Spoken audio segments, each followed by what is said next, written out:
I'm going to start this off with a small video, just a 2-minute clip, and then if I can find it. And I'm a techie guy, I work at GE Healthcare. Can't find out where my movie is. Here it is.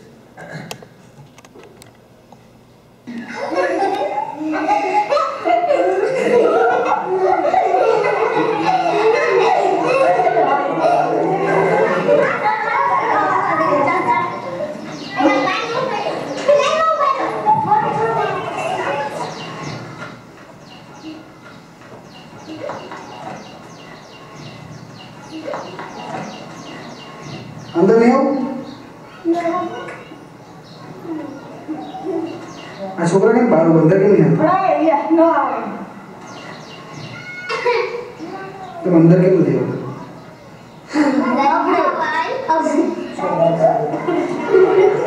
आ घर कौन सा?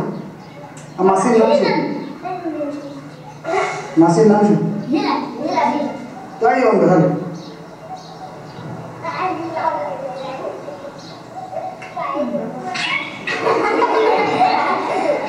अंदर लग गया हो? क्या? तुम समझ गए bro? Ya sel, baru tinggal berapa? Apa sih makan juga dah? Siapa lagi dah?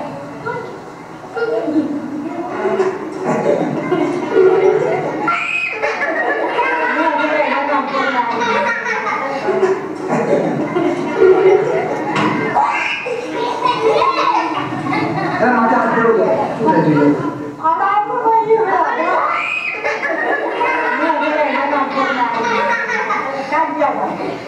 Ramesh, तू क्या कोड़ी से रमेश? बराबर, बद्दा बराबर। तू? कोई तुम्हारे घरे आया लोगों? क्या?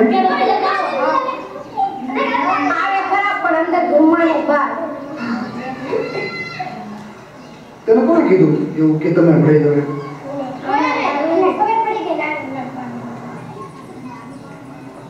तुम्हारे में खबर ऊपर आदमी नहीं उभा रहा है कालों को साधे?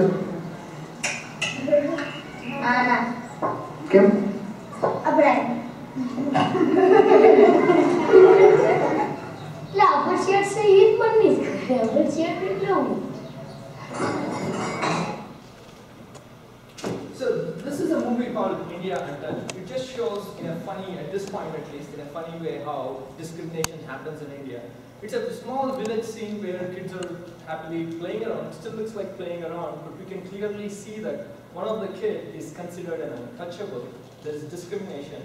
People don't even touch him. Even his friends who are 5 years old, whatever, 10 years old, they don't even want to hang around with him. They wouldn't come into his house and those things. So this is the topic that we wanted to discuss today and bring it to this group of audience today. And we call it the No Real India. And as I said, as just introduced me, I am Siddhartha Valicharla. I come from Milwaukee. I work for GE Healthcare, and I am an untouchable. Throughout this course, we will show you how some untouchables are educated. They have made their way to America. But we also will show you how actually untouchability has come about. I personally, in this first half of the presentation, will answer the question that this kid has. The kid asked, if you had seen the last frame of the movie, what is untouchability and why is it there? So I will touch upon that topic, and then Lalit here will take it further and show around what is happening in today's India. India is now a superpower. It has educated people like us coming over here. You pick up a phone and call for any kind of service and you reach an Indian. So India is touted as the superpower next to only China. So when those are the terms used to describe India, how does this presence of untouchability affect it, and what is its extent and magnitude even in today's India? So this will be pretty brief. It's a history of 3,000 to 4,000 years, but we'll try to condense it into 40 minutes for you, and then open it up for questions and answers, whatever you want. So we're here, and this thing is working. Okay, so just wanted to put together a map of India just to show you where we are with respect to Afghanistan, Pakistan, China on our northwest. Comparatively, India's land mass is just 1/3 of all of US land mass. But population-wise, we are a billion, so we are at least 3 times more than the Americans in terms of population. And population breakdown by religion is, we have Hindu religion, Hinduism. We have about 81%, 80.5 to be precise, people, which makes about 822 million Hindus. Then we have Muslims, which is the next big denomination there, which is 13% of the population. Christians, Sikhs, and Buddhists, and others. Others include Jains, Jews, Parsis, and others. There are 2 religions over there with asterisks in there. Just wanted to point out that the question about Hindus is, how do you define a Hindu, is what brings it down to that number.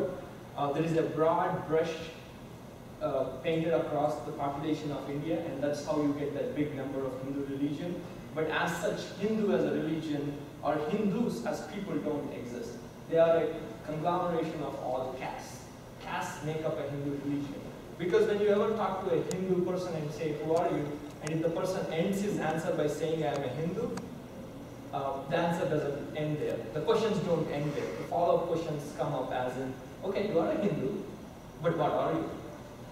You wouldn't ask that to a Christian, Muslim, or a Sikh, or a Jew. Once they say I am a Jewish person, or I'm a Jew, yeah, I'm a Jew, or if I say I'm a Christian, your conversation pretty much ends there. Unless you want to find out their denomination. But you're pretty much happy. But with Hindus it doesn't happen, because Hindu religion as such is not a definitive religion with its principles, books, and things, but it is more a conglomeration of castes. And the other thing, the reason I pointed Buddhists over here with 2 aspects is, it's just through our, something's happening, but through our presentation we'll also get to the point where we show Buddhism has come from India. Buddha was in India, he has come from India, but what is the irony here of having only 1% of the population being Buddhist? So we will answer those questions too, so something for you to just keep in mind.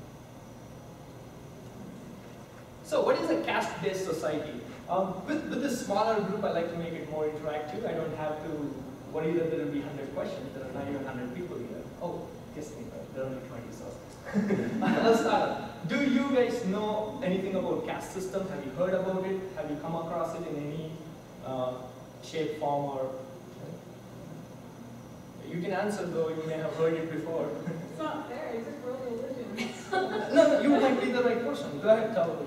I know that you have the priests on top, and then you have the warriors, and then next you've got like the merchants, and then the shepherds, and then you have the Dalits or the Untouchables. So it's 5. Okay, caste system is a vertical hierarchy based on birth.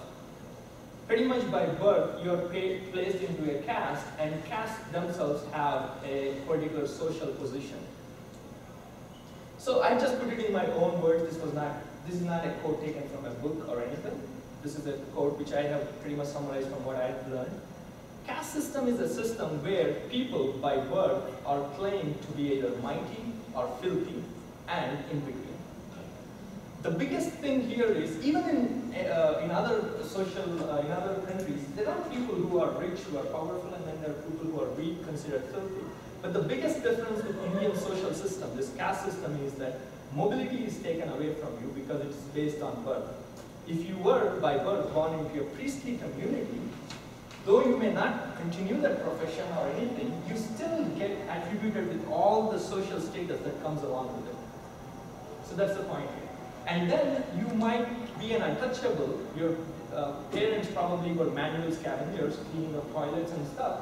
Maybe you go through education by taking advantage of something called reservations, which is very similar to affirmative action here. And you might get educated, and you might even get a job and make that your living. You are no longer manual scavenging, but by virtue of being born in that family, the attributes, the social status, which is low, carries on with you and makes your social interactions only permissible in those castes. So pretty much like I was saying, paraphrasing is, there are people who are considered mighty by birth or filthy by birth. Mighty don't have to prove anything to prove their might, that they're still mighty. And the filthy don't have a cleansing mechanism. They can never be clean. They're always untouchable. So this is the basic caste structure in India. You have upper caste, and then you have backward caste or intermediate caste, and then you have Dalits. This is the different names for the same group of people. And then you have tribals, who still in India are about 8% of the people, and they still live in the forest dwellers. They are not in any way, they have not in any way assimilated into civil life. They still go about plucking berries and living through hunting and gathering. So now that we have classified that there are upper castes, there are backward castes, and there are untouchables, we just go by caste. Brahmins is what just explained to us are considered the priests of that social system. And traditional roles that they had were priests, teachers, they were landowners, and they were ministers and counselors for rulers as they came through history. Then we have the Kshatriyas, who are also the rulers and the warriors. And then we have Vaishyas, who are the common folk. They are farmers, merchants, tradesmen. And then you have Sudras, who are the backward class. They are landless laborers. They do service. They have barbers, washermen, blacksmiths, potters. They do service-oriented kind of jobs. Then you have untouchables. Most of the jobs untouchables do make them work with manual scavenging, tanners, construction workers. It involves some kind of filthy work which is not considered appreciative back in India. And then we still have these forest dwellers. In this whole, as I'm going through my next few slides, I will never touch upon the tribals, the Adivasis, because they are still there and they're there. They have never been affected totally by Hindu religion. They are still kept separate. The only thing that we can note here is, unlike other religions, which when they found a group of people who have not yet been, have not yet seen the wisdom of God or whatever we want to claim it, they try to convert them. But in Hindu religion, when they see these 8% of the people in the tribal zone, they just leave them to it.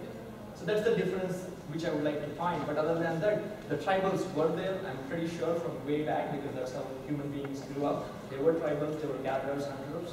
It's just that they continued to stay on, and in today's world, in India, there are 8% of the people, which is at least 80 million? 8 million, one of those two numbers. But big number of them still, as tribals, as I'm saying, the biggest conflict of interest is that Hindu religion never tried to pull them back into civil life. So, some of the prominent members of these castes have been Nehru and Tendulkar. Nehru was the first Prime Minister of India. Tendulkar is the current captain of the cricket team in India.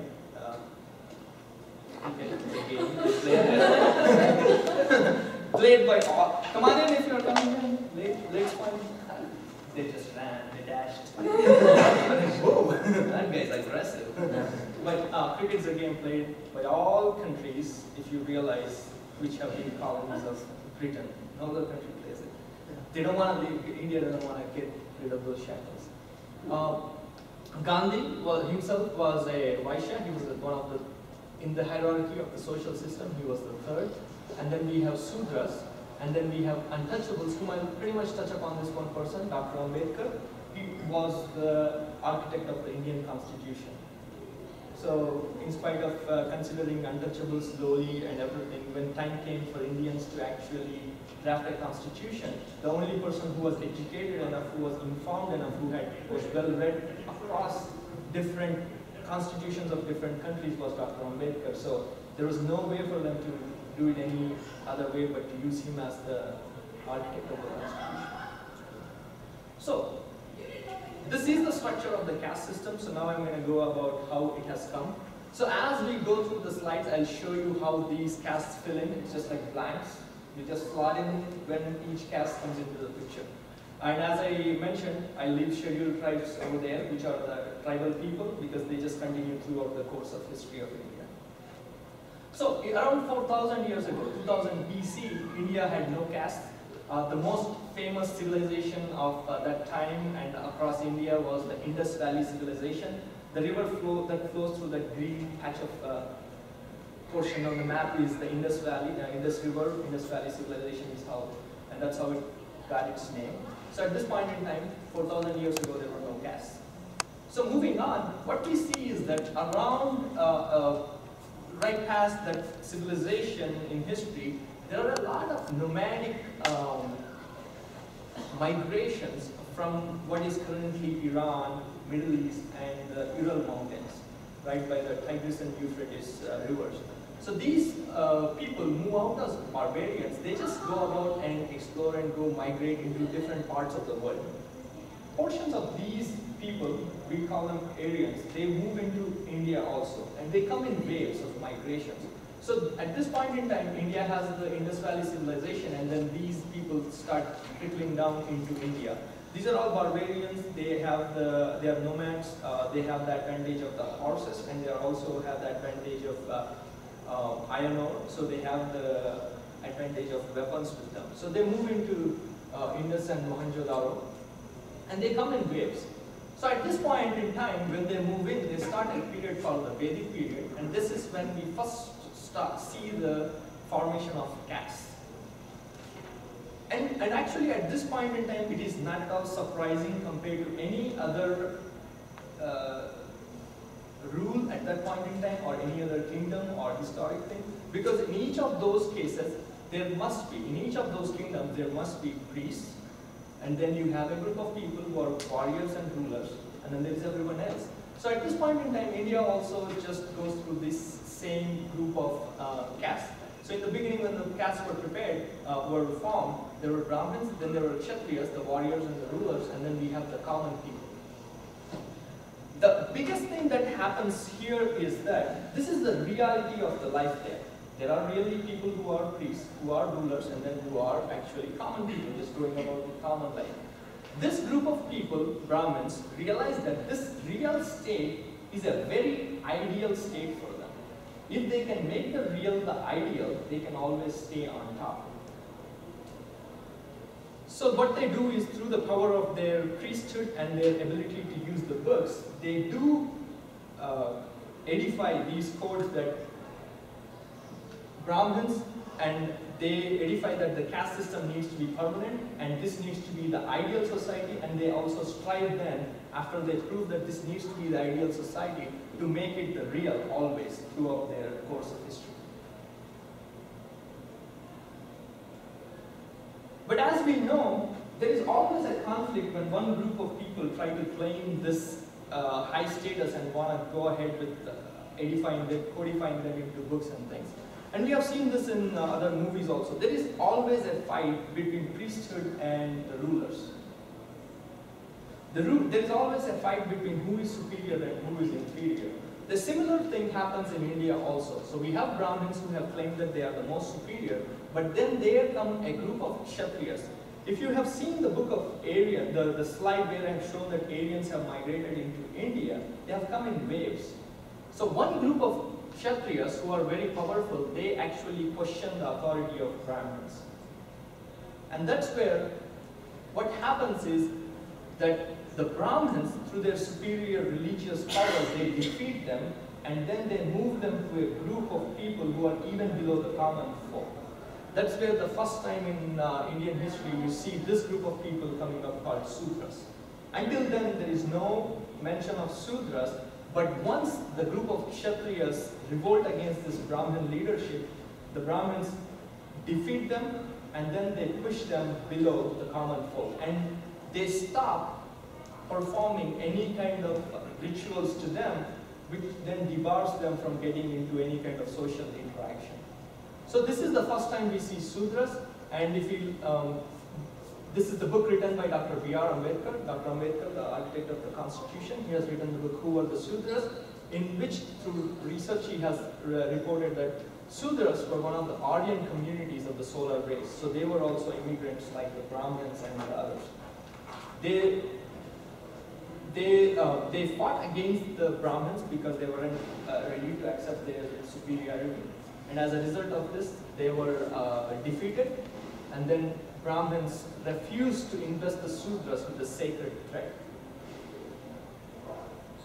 At this point in time, this person is a Kshatriya sage who actually revolts against the Brahmins. If you see, this is a white thread that goes along his body.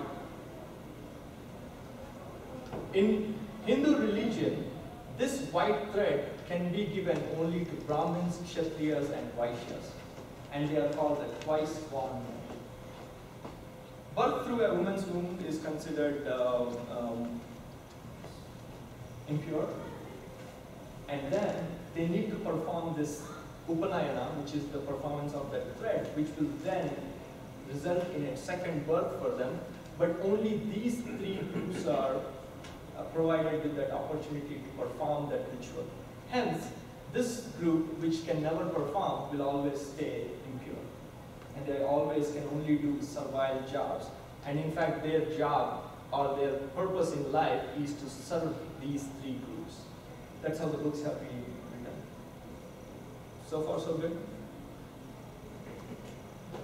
So, now, after this, we do come to a point where in 6th century BC, Buddha comes into the picture. He comes around, he looks around, he has this revelation around why is this society suffering. He looks at the caste system, he looks at the caste structure, and he realizes that there is a caste system over here, and hierarchically people are placed and they are discriminated against. So Buddha comes up with his religion of Buddhism, which is more or less a path to nirvana, path to self-betterment. And at this point in time, India goes about and converts into a huge Buddhist country. And at this point, throughout this history, we see that there are no castes, at least which are prominent and which are fully functional in the country. So caste system is almost eradicated. However, and many emperors actually convert to Buddhism, and the biggest name that comes to my mind is Ashoka. He was the emperor of India, and after a war, he gets so distraught with the destruction that has happened that he does convert to Buddhism. And after which, the whole of India converts to Buddhism also. But what happens is, after a his grandchildren, whatever, Ashoka's grandchildren, once the emperor Brihadatta comes in,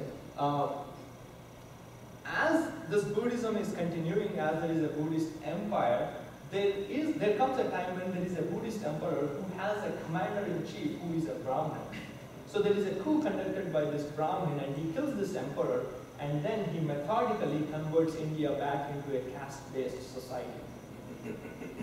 To the extent that there is a bounty placed on the monks who won't leave Buddhism and come back into social life. There is gold bounty put over people who are still running the monasteries, and all the Buddhist monasteries are destructed. So herein lies the answer as to how Hinduism spread. Castes were in the beginning just three, but then a group of rulers actually denounced Brahmin superiority, so they were defeated and they became Sudras. And then when Buddha came, he actually made the empire a casteless society. But later on, a commander-in-chief who was a Brahmin, he conducted a coup, and then he took over the power from the Buddhist emperors and converted the country back into a caste-based society.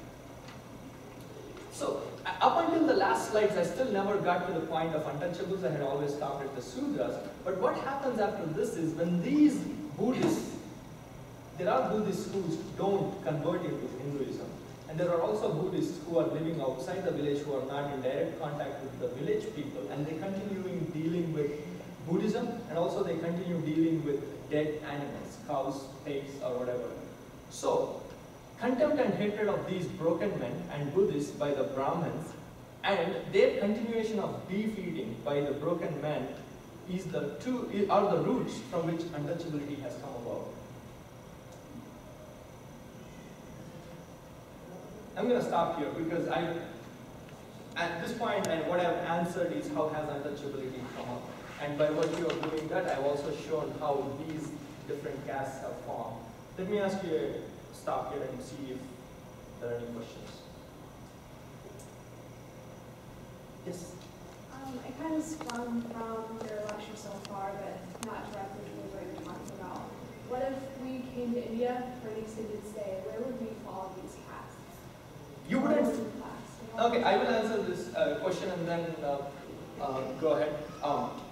You will always be outsiders. My wife here, sitting here, is Mandy. She has come to India. She will always be an outsider. She won't fall into any of these castes. Personally, she wouldn't want to become an untouchable because that's the filthiest of them. Indians won't let her be a Brahmin. So she, or you guys want to just go for an extended study course or whatever, you just go there, you live as outsiders and go back. But in my case, I'll go a deeper thing. Mandy will always be an outsider. She's not an Indian. She could become an Indian citizen if she wants to. She's got this big accent. What cruel plans does this guy have? I'll just answer this question and then go. But she will always be an outsider, and I am an untouchable. So the only thing that will happen is when we have kids, by virtue of me being an untouchable, my kids will become an untouchable. Will become untouchables. She's still an outsider. And then my kids, if they marry another group or whatever, it'll work that way. But you as outsiders will always be outsiders. A question? Okay. Okay, say the father is higher rank and like a mother or a woman is lower rank, like an untouchable. What is that child? I mean, does that ever happen? Oh, it does happen. If the guy is an upper caste and the girl is lower caste, it happens, they let them live. But if it I'm not joking. Sometimes. I'm not joking. They let them live. But if the girl is from an upper caste and if the boy is from a lower caste, an untouchable especially, there are things called honor killings. As soon as you hear honor killings, you only go to like some Arabian country or a Muslim country, but in India, there are 1,000 honor killings every year. Reported cases. So, in your case, because the guy is from an upper caste, he does have some level of social status and protection. So the girl will come in, and if their family does accept, they'll just live with them and become of that upper caste. If their family doesn't accept, they'll probably go away. But still, by the virtue of the guy being upper caste, will continue on. But if it's the reverse, the girl's parents will hunt them and first kill the girl, and then the boy if they can.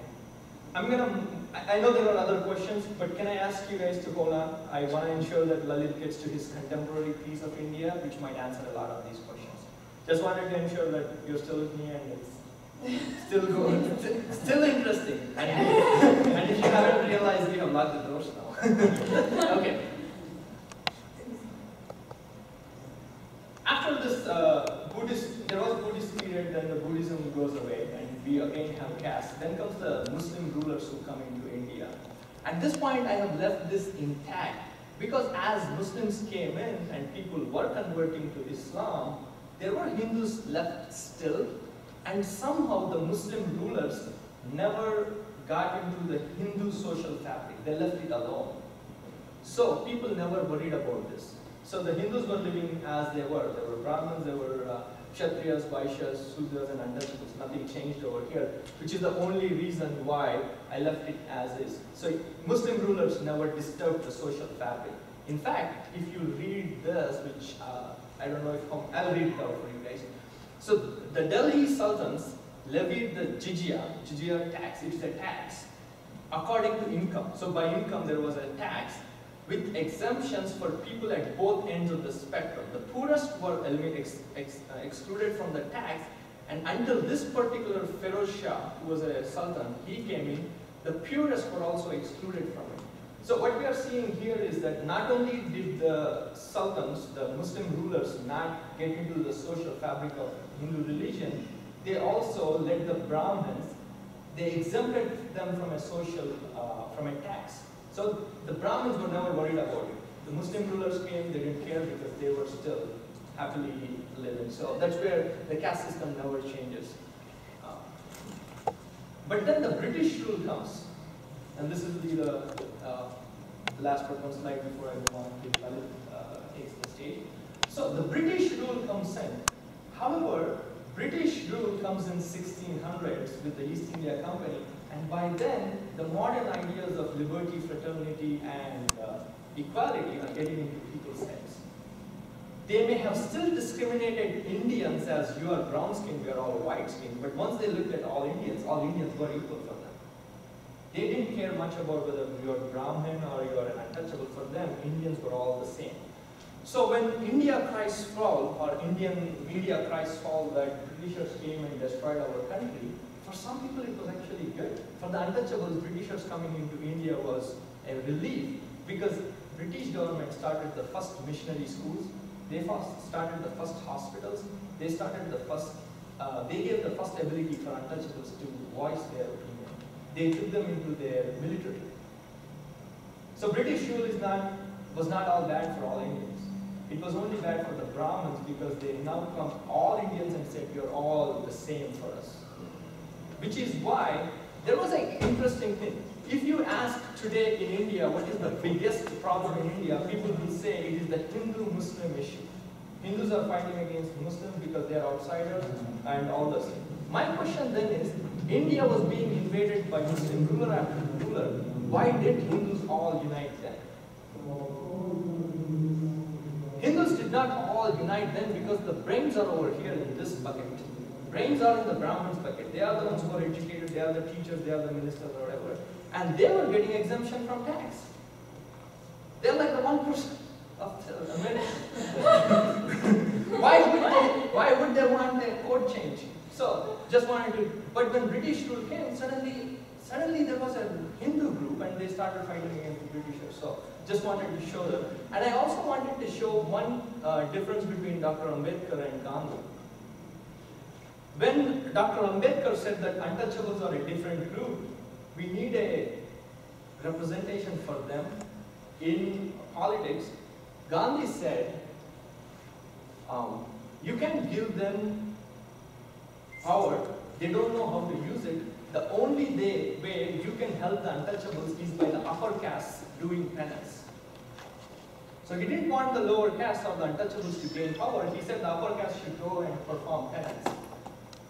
And I use an analogy here. How many of you will believe that, or will be okay if the Pope comes and says that the priests who have molested kids don't have to be punished, or the kids don't have to go to a lawyer or through the legal process, the priest will go and perform penance. Will you accept it? But Gandhi said that. Leave the untouchables where they are, the upper caste will perform penance and everything will be fine. So that's the analogy I wanted to do.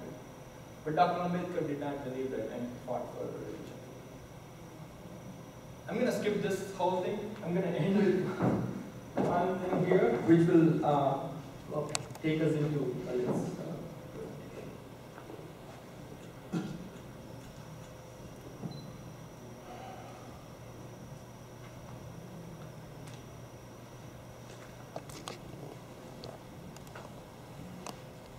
Kumar Meena left his hometown Lorna in Rajasthan to live his big city dream here at AIMS.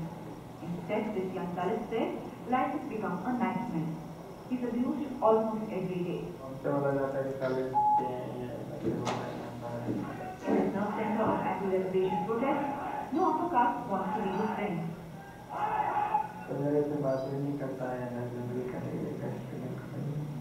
And now he has to vacate his room because hostel number 1 of AIMS, where he stays, is mainly upper caste dominated. He's complained, but says no one is listening. And since the key to his future lies here, he stays on, despite the humiliation. For Dalit students like Jitendra, hard as they might try, there is no escaping their identity. The merit list announces it, so do rally sessions. And there is no escaping the abuse that comes with it either. The result, ghettos in hostels. Records show that of the 45 SC/ST students who've been at AIMS the past year, 34 are living in clusters. Maybe it's just due to the inferiority complex. Yes. It's not just a question of residence. That students are seldom elected to unit posts, and of late, there are series being circulated.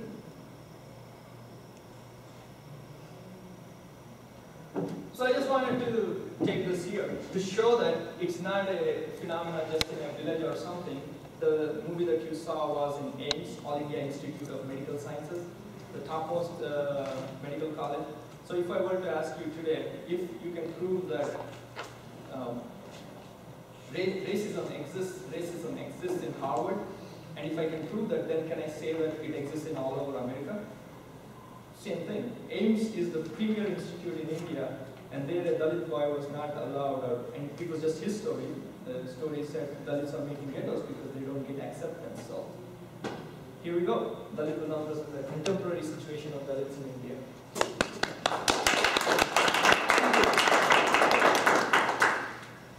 Okay, so we have seen the history of caste system and how it impacts the different caste hierarchies.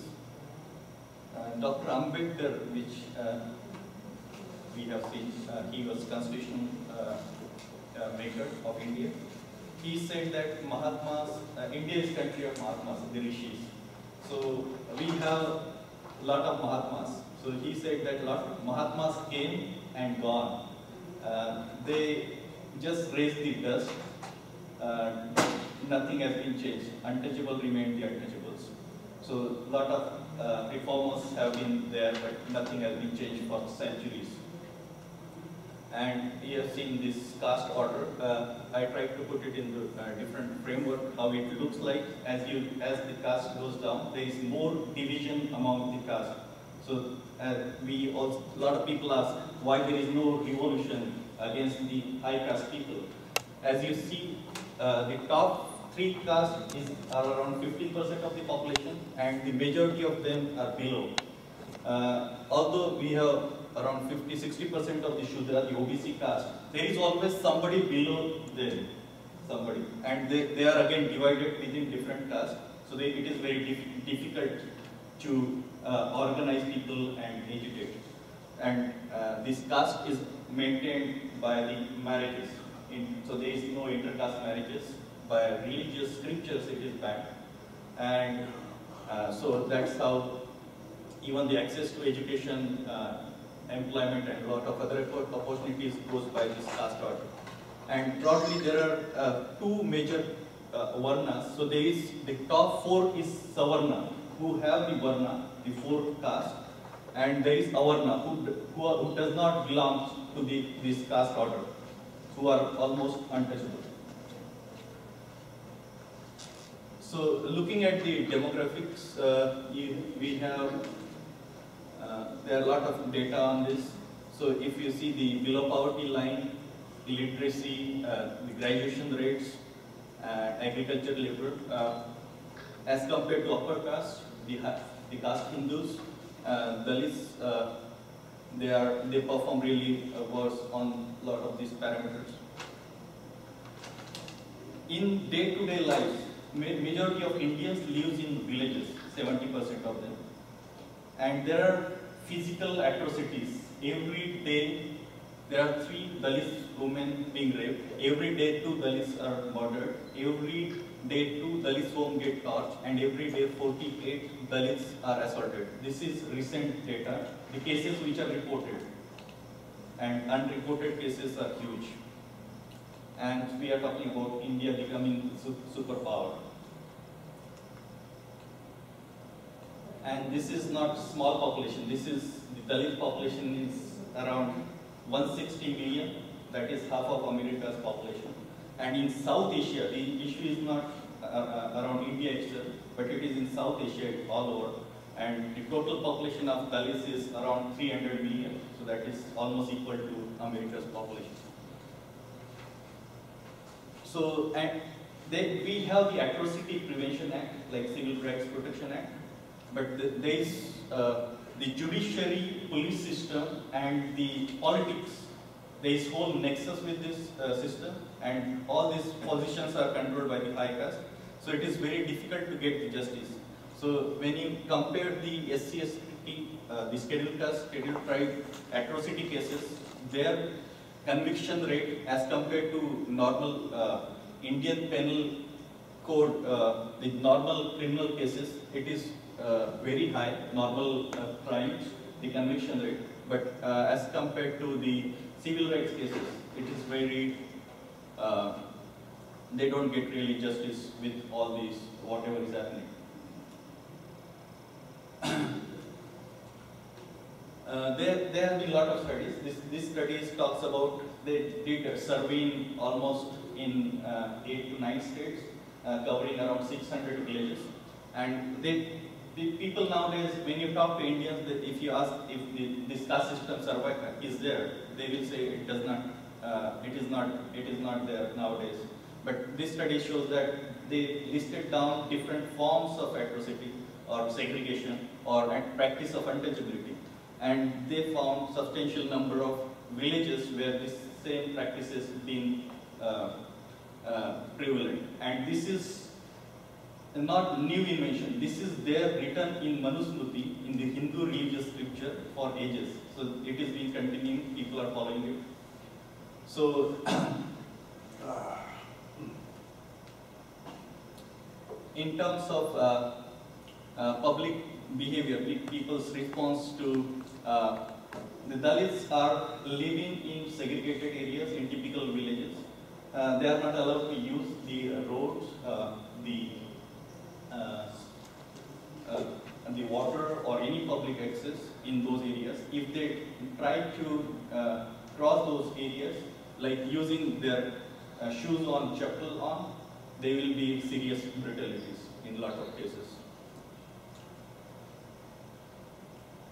Similarly, interdining is absolutely banned. Even Gandhi, who is, people know he is a great human being. However, he said that interdining and intercaste marriages will pollute the Hindu religion, because he was knowing that if once there is destruction of caste, there is demolition of Hindu religion.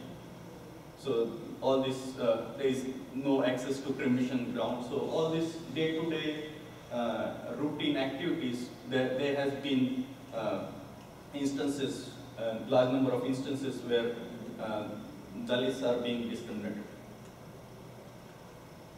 Similarly, you see in America during segregation time, apartheid era, so we had segregated housing. Similarly, in Indian scenario, in rural and as well as in urban areas, there are ghettos where Dalits are living, and the government access to public services is dismal. So this is a typical house this is in Mumbai, and most of this housing in cities are near dumping house, the trash cans or the unhygienic places.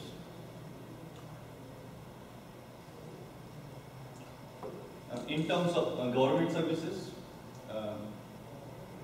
they try to see if there is discrimination in public civil services, and they found that in terms of healthcare, public roads, post offices, and the ration shop is the office where you get the food supply.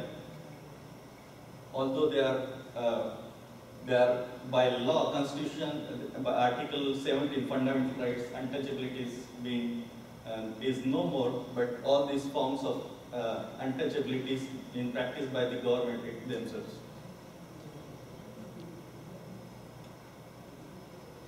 Similarly, in healthcare, there is huge number of female who undergo a lot of problems in terms of reproductive health, and a lot of infant deaths because of lack of access to good healthcare services, access to good food. In terms of work, most of the Indian labor force, 93% of the labor force is in informal sector, 7% of them are in formal sector. So most of the majority of the informal sector workers are